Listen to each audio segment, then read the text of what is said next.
Good morning everyone. चलिए बेकार समय गवाए शुरू करते हैं। एक गांव में राधा नाम की एक मेहनती लड़की रहती थी। तो एक गांव में इंग्लिश होगा। In one village there was live a girl, her name was Radha.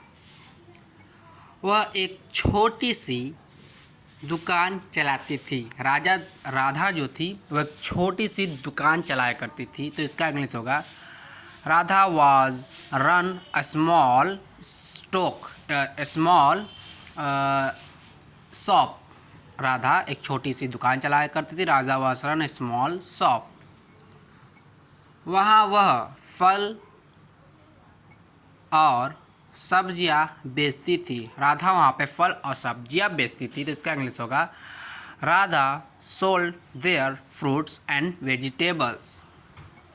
One day, एक दिन का इंग्लिश होगा वन डे। एक व्यापारी गांव में आया। वन डे मतलब एक दिन एक व्यापारी गांव में आया। वन डे मैन, कह लो कि एक बिजनेसमैन गांव में आया। One day a businessman come in a village. और उसने राधा की दुकान से बहुत सारे फल खरीदे। राधा के दुकान से उसने बहुत सारे फल खरीदे। He buy most of vegetable and fruit from the Radha store. इसका इंग्लिश यही होगा। उसने राधा को बताया कि वह एक अमीर आदमी है। उसने राधा को बताया कि वो एक अमीर आदमी है। तो he tell Radha that he was a rich man. He tells Radha that he was a rich man. He is a rich man. और उसे और फल चाहिए। उसे कहाँ चला गया? उसे और फल चाहिए। ही want more fruits. He want more fruits. Radha ने उसे और फल दिए। राधा ने उसे और फल दे दिया। Radha give him more fruits. और व्यापारी ने उसे बहुत सारे पैसे दिए। जब राधा ने उसे बहुत सारे फल दिए तो व्यापारी ने भी उसे बहुत सारे पैसे दिए। तो इसका इंग्लिश होगा businessman give Radha lots of money. Radha बहुत खुश हुई। Radha become happy. Radha become happy. और उसने सोचा कि वह अब अमीर हो जाएगी। राधा ने सोचा अब मेरे पास बहुत सारे पैसे आ गए हैं तो मैं भी अब अमीर हो जाऊंगी। तो Radha thought that he was become rich. अगले दिन नेक्स्ट डे व्यापारी फिर से आया। Businessman come again. व्यापारी फिर से आया।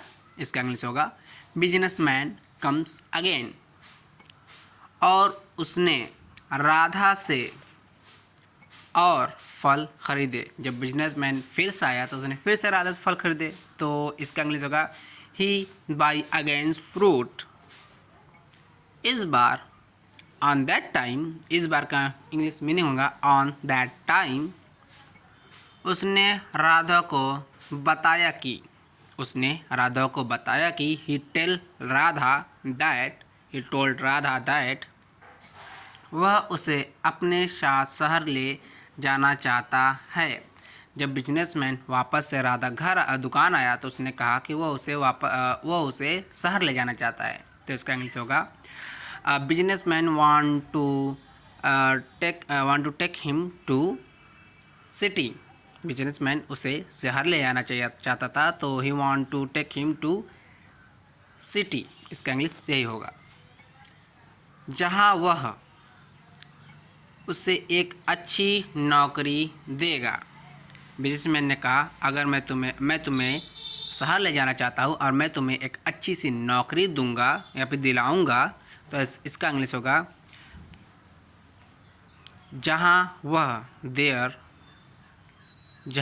देयर उसे एक अच्छी नौकरी देगा। There he give him a good job. Radha thought कि यह एक अच्छा मौका है। राधा ने सोचा कि यह एक अच्छा मौका है। इसका इंग्लिश होगा, Radha thought that this is the good opportunity. और उसने व्यापारी के साथ शहर जाने का फैसला किया।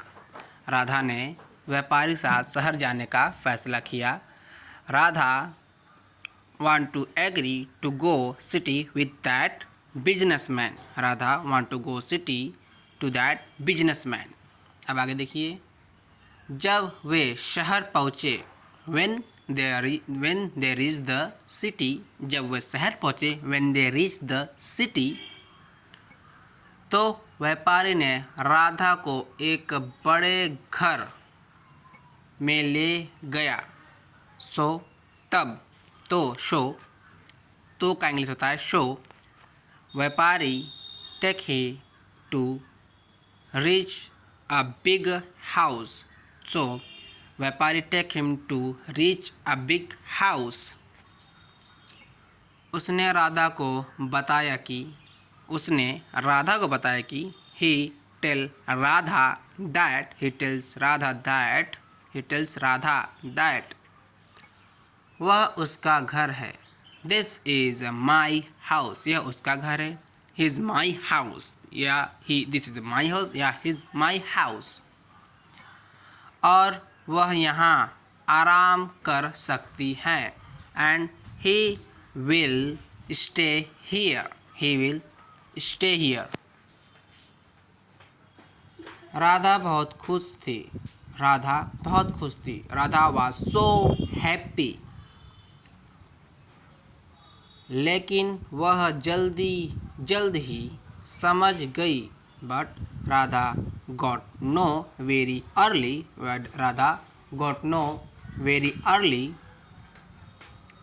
कि व्यापारी ने उसे धोखा दिया है।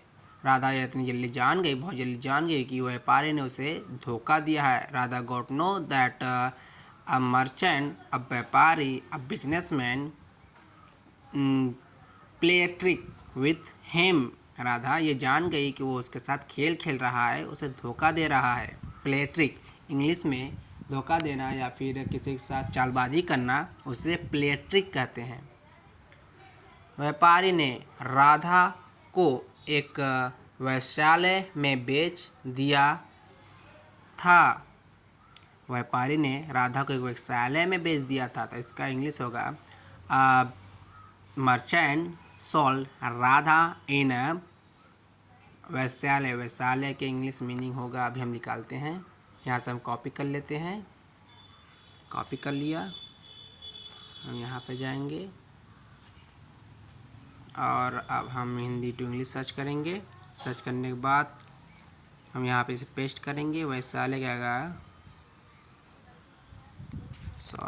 एक minute, brothel। So a merchant sold Radha in a brothel। Radha बहुत दुखी हुई। Radha got very sad। लेकिन उसने हार नहीं मानी। But he never give up। उसने सोचा कि उसे इस स्थिति से बाहर निकलने का कोई रास्ता ढूंढना होगा। जब राधा को उस मर्चेंट ने बेच दिया वैश्यालय में, तो उसने सोचा कि मुझे यहाँ से किसी न किसी तरह से निकलना होगा, तो इसका इंग्लिश होगा I have to run away from there. I have to run away from there, मुझे यहाँ से भागना होगा, मुझे यहाँ से निकलना होगा। Run away from there. एक दिन, वन डे, उसने एक आदमी से दोस्ती की। वन डे उसने एक आदमी से दोस्ती की। ही मेक अ फ्रेंड मैन। उसने एक आदमी से दोस्ती की, उसने एक दोस्त बना। He make a friend who is a man, जो वैश्यालय में आया था। हु वाज कम इन वैश्यालय। हु वाज कम इन वैश्यालय, जो वैश्यालय में आया था। राधा ने उसे अपनी कहानी सुनाई। राधा ने उसे अपनी कहानी सुनाई। Radha tell him his story. और उसे राधा की मदद करने का फैसला किया। और उसने राधा की मदद करने का फैसला किया। He agree to help Radha. He agree to help Radha, वो राधा की मदद करने के लिए मान गया। आदमी ने राधा को वैश्यालय से भागने में मदद की। फिर आदमी ने राधा को वैश्यालय से निकलने में मदद की। So man help to Radha run away from this place. Radha वहाँ से भाग गई। और किसने मदद की? उस दोस्त ने, उस आदमी ने। वह दोनों एक साथ शहर से बाहर गए। They both go out of the town with together. They both go out of the town, या फिर went out of the town both together. और एक छोटे से गांव में रहने लगे। They live in a small village. After that, they live in a small village. Small village. Radha ने फिर से फल और सब्जियों को दुकान खोली। राधा ने फिर से सब्जियों की दुकान खोली। Radha again start a business which is the selling fruit and vegetable. Radha ने फिर से सब्जियों और फलों की दुकान खोली। तो Radha start against a store which is फल and vegetable sale, where she sell फल एंड वेजिटेबल। और वह फिर से खुश रहने लगी। After that she will become happy. She will become happy, वह फिर से खुश रहने लगी। She will live with happy. She will live with happy. इस कहानी से हमें यह शिक्षा मिलती है कि हमें इस कहानी से क्या शिक्षा मिलती है? हमें इस कहानी से शिक्षा मिलती है कि we learn from this story that हमें कभी भी हार नहीं माननी चाहिए। We should not give up anywhere. We should not give up. चाहे हमारे जीवन में कितनी भी कठिनाइयाँ आए, it's not a matter how many type of difficulties we are facing in our life. हमें हमेशा सकारात्मक रहना चाहिए। We should always live in a positive. We should always live in positive. और मुश्किलों का सामना करने के लिए तैयार रहना चाहिए। And we should always prepare to face problem. You should always prepare to face problem. Thank you दोस्तों, आज के लिए इतना ही। अगर आपको वीडियो पसंद आई तो वीडियो को लाइक करें और चैनल को सब्सक्राइब करें, और आपको ऐसे ही आगे Hindi to English conversation video मिलते रहेगी। चलिए मिलते हैं अगले वीडियो में। Thank you.